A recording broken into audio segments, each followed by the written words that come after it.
நாங்குநேரில் நடந்ததைப் போலவே சிவகங்கை அருகே இடைக்காட்டூர் கிராமத்திலும் அதே போல சாதியின் பெயரை சொல்லி தாக்குதல் நடந்திருக்கிறது. 2 சக்கர வண்டியில் 3 வண்டிகளில் வந்த 9 பேர் நாங்குநேரியில் எப்படி தாக்குதல் நடத்தி தப்பித்து போனார்களோ அதே போல இந்த கிராமத்திலும் நடந்திருக்கிறது. இதற்கு ஏதேனும் அரசியல் பின்னணி உள்ளதா என்ற கேள்வியும் எழுகிறது. ஆனால் சாதிய பின்னணி உள்ளது. எனவே இதில் அரசு தீவிரமான நடவடிக்கை எடுக்க முன்வர வேண்டும். சட்டம் ஒழுங்கை பாதுகாக்க வேண்டும். சாதியின் பெயரால் மக்களை பிளவுபடுத்துகிற இந்த முயற்சியை முறியடிக்க வேண்டும் என்று கேட்டுக்கொள்கிறேன். பாதிக்கப்பட்டு மருத்துவமனையில் அனுமதிக்கப்பட்டிருப்பவர்களுக்கு உயரிய சிகிச்சை அளிக்க வேண்டும்.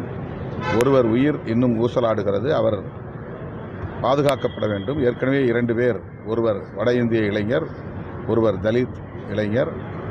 அந்த 2 குடும்பத்தினருக்கும் அரசு சட்டப்பூர்வமாக அவர்களுக்குரிய இழப்பீட்டை வழங்க வேண்டும்.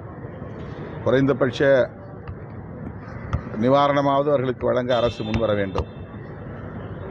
அரசு வேலைவாய்ப்பு வழங்க முன்வர வேண்டும். கலைஞர் கனவு திட்டத்தின் கீழ் வீடுகள் வழங்க 2 குடும்பத்தாருக்கும் மாவட்ட ஆட்சியர் நடவடிக்கை எடுத்திருப்பதாக கூறினார். ஆனால் இழப்பீடு தருவது சம்பந்தமாக எந்த முடிவையும் இன்னும் எடுக்கவில்லை என்று கூறினார். எனவே மாண்புமிகு முதல்வர் அவர்கள் அந்த படுகொலையில் பாதிக்கப்பட்ட குடும்பத்தினருக்கு, அதிலும் ஜான் மார்க் என்கிற தலித் இளைஞருடைய மனைவி வாய்ப்பேச இயலாதவர், 2 பெண் பிள்ளைகள், சின்னஞ்சிறு பிள்ளைகள். அந்த குடும்பம் இன்றைக்கு நடுத்தெருவிலே அனாதையாக நிற்கிறது. அவன் எந்த குற்றமும் இழைக்காமல் கண்டந்துண்டமாக வெட்டப்பட்டிருக்கிறான். கை வேறு கால் வேறு என்ற துண்டு துண்டாக வெட்டியிருக்கிறார்கள். சாதி அடிப்படையிலே அவன் யாரிடமும் எந்த வம்பு தும்புக்கும் போனவன் இல்லை. ஆனால் அவன் கொல்லப்பட்டிருக்கிறான். ஆகவே இது மிக மோசமான ஒரு கலாச்சாரம். இப்படி திடுமென ஒரு கும்பல் ஒரு ஊருக்குள்ளே புகுந்து யாரை வேண்டுமானாலும் வெட்ட முடியும், யாரையும் படுகொலை செய்ய முடியும் என்கிற ஒரு சூழல் வளர்வது சட்டம் ஒழுங்கு பிரச்சனையாக மட்டுமின்றி இது சமூக பதற்றத்தை ஏற்படுத்தக்கூடிய, பெரும் அளவில் வன்முறைகளுக்கு வழிவகுக்கக்கூடிய சம்பவமாக இருக்கிறது.